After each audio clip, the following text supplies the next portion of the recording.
to get better 'cause I haven't been my best. She took a plane back. Good morning, seniors. We're here to talk to you this morning about annotated bibliographies. Believe it or not, annotated bibliographies are not some horrible thing that was dreamed up to make your capstone more difficult. Annotated bibliographies are an academic, formal format to present your research.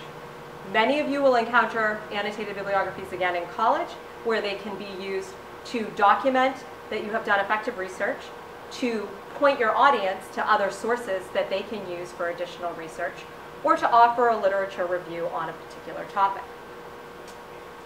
Annotated bibliographies are not just for seniors doing capstone. Many of you will find that this is an important part of your college career, and that's because research is at the heart of academic progress. When you research, people want to see not only that you've used reliable sources, but they may want to learn a little bit about them as well, so they can go out and find out more for themselves. That's at the heart of research. It's also a great way for you to validate your own research. So you'll encounter research both in college and beyond in many professions.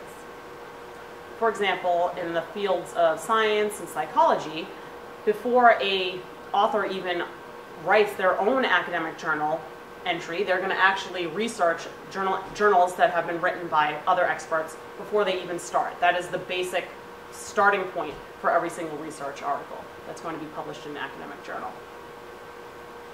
We have up here the format for an annotated bibliography. You always begin an annotated bibliography by having the MLA citation for your source.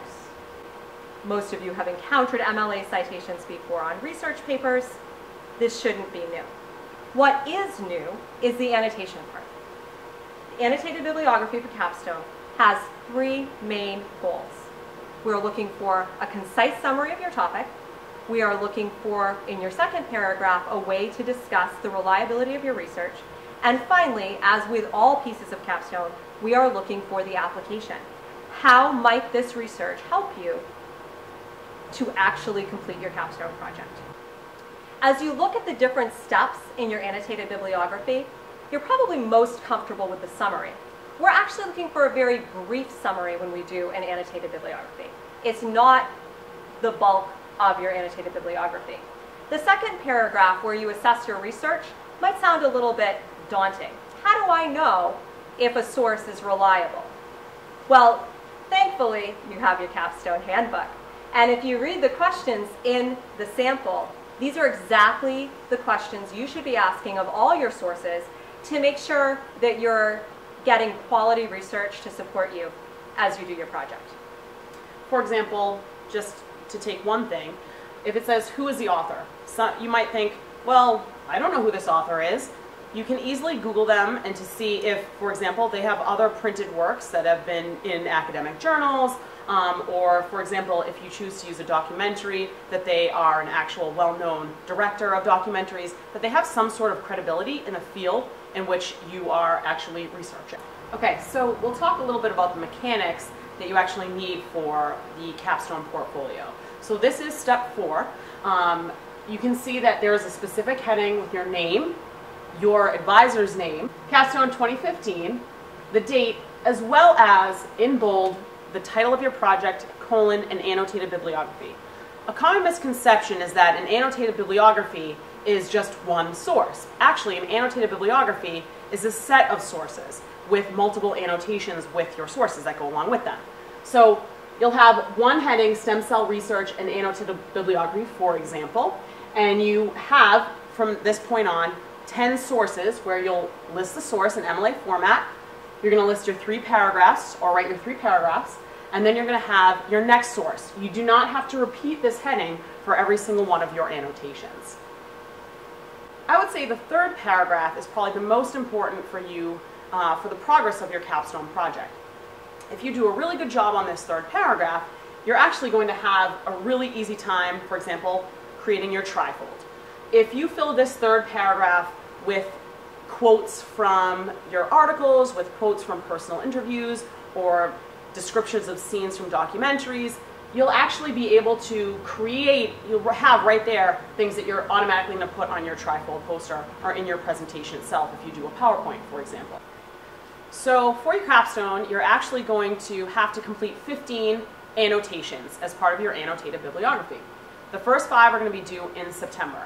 The second 5 are going to be due in October, and the last 5 are going to be due in November.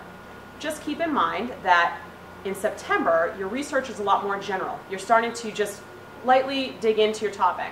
But as you get to November, you're going to be narrowing your research to a much more specific topic. One other thing to keep in mind is that 15 sources might not be enough to complete your entire project. You're actually probably, for some of you, may research 20, 30, or even 40 sources. The other thing to keep in mind is that if you actually research and you see in your third paragraph that this isn't going to be a useful source, because sometimes that happens as the scope of your project changes, that in your works cited, you're going to have to eliminate that as a source. It doesn't mean that you've wasted time. It's important to know what shouldn't go in your project as well, to eliminate that information. So just keep in mind that if you don't use things that are in your annotated bibliography, they can't also appear on your works cited. And you might have way more than the 15 sources that actually appear in your annotated bibliography. A lot of times when students set out to research, as we've already said, they're looking to fulfill a source requirement. So they're looking to find the first sources they can to get the job done. Really take the time to evaluate your sources. Expect that you will need more research than what is required. Also, when you think about the annotated bibliography, again, make sure that you realize it's not just a summary. The executive summary at the beginning is a very small piece. Also, if you encounter a resource that already has an executive summary written for you, don't use it. That's plagiarism. Some more common mistakes are that the second and third paragraphs are just too short, that students tend not to put as much effort into these two as they do into the summary, mainly because that's your comfort zone.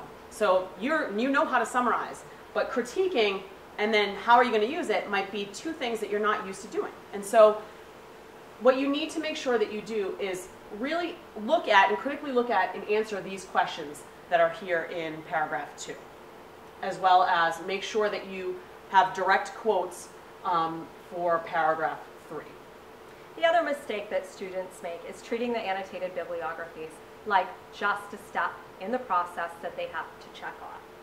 Think long term, guys. Take the time to find resources that are really helping you build that awesome project that you want at the end of the year.